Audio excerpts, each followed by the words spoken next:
معمولی جھگڑے پر شہری کو قتل کرنے کے الزام میں سزائے موت پانے والے مجرم کی اپیل پر فیصلہ سنا دیا گیا۔ لاہور ہائی کورٹ نے 4 سال بعد مجرم الفت کی سزائے موت کی سزا کالعدم قرار دے کر بری کر دیا۔ اسی حوالے سے مزید تفصیلات بتانے کے لیے ہمارے ساتھ محمد اشفاق موجود ہیں۔ محمد اشفاق، بتائیے گا، سزائے موت کی سزا کو کالعدم قرار دیا گیا ہے لاہور ہائی کورٹ کی جانب سے۔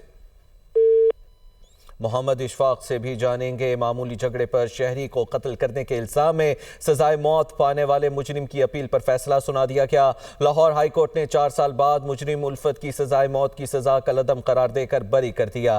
اسی پر مزید تفصیلات جاننے کے لیے ہمارے ساتھ محمد اشفاق موجود ہیں۔ محمد اشفاق، بتائیے گا، 4 سال بعد مجرم الفت کی سزائے موت کی سزا کالعدم قرار دے دی گئی۔